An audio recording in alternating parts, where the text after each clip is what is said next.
കൊച്ചിയിൽ ലഹരി മാഫിയ സംഘത്തിലെ പ്രധാനി അടക്കം രണ്ടുപേർ പിടിയിലായി.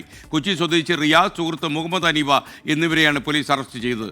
51 ഗ്രാം MDMA ഇവരിൽ നിന്നും പിടിച്ചെടുത്തിട്ടുണ്ട്. വിഷ്ണു സുരേഷ് വിവരങ്ങളുമായി കൊച്ചിയിൽ നിന്ന് ചേരുന്നു. വിഷ്ണു, ഇയാളൊരു പ്രധാനിയാണ് എന്നാണ് നമുക്ക് ലഭിക്കുന്ന വിവരം. കുറച്ചധികം കാലമായി ഈ കച്ചവടം നടത്തി സുപരിചിതനാണ് താനും. പറയും.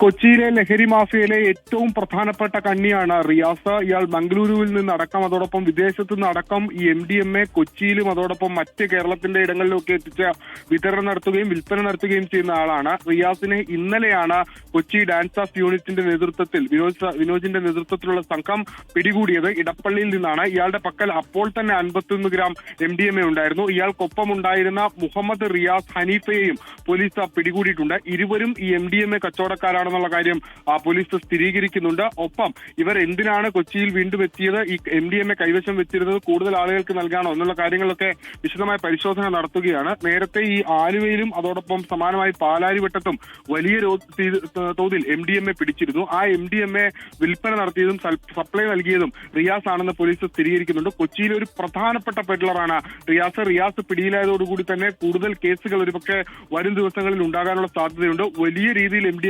കൊച്ചിയിലേക്ക് ഇറക്കുമതി ചെയ്തതായുള്ള ഒരു സംശയവും നിലവിൽ ഡാൻസ് ആപ്പിനുണ്ട്. ഡാൻസ് ആപ്പിന്റെ ഒരു പ്രധാനപ്പെട്ട ക്യാച്ച് കൂടിയാണ് ഈ റിയാസിന്റെ അറസ്റ്റ്. റിയാസിനെ എളമക്കര പോലീസ് സ്റ്റേഷനിൽ ഏൽപ്പിച്ചിട്ടുണ്ട്. അയാളെ പിന്നീട് കസ്റ്റഡിയിൽ വാങ്ങി വിശദമായി ചോദ്യം ചെയ്യും. ഇത് കുറെ നാളുകൾക്ക് ശേഷമാണ് റിയാസ് പിടിയിലാവുന്നത്. ഇതിനു മുമ്പ് അറസ്റ്റിലായിട്ടുണ്ട്. പക്ഷേ ഈ സമീപകാലത്ത് കുറെ നാളുകൾക്ക് ശേഷമാണ് ഇയാൾ അറസ്റ്റിലാകുന്നത്. ഒരു പ്രധാനപ്പെട്ട ലഹരി മാഫിയ പെഡ്ലറെയാണ് കൊച്ചി ഡാൻസ് ഓഫ് പിടികൂടിയിരിക്കുന്നത്.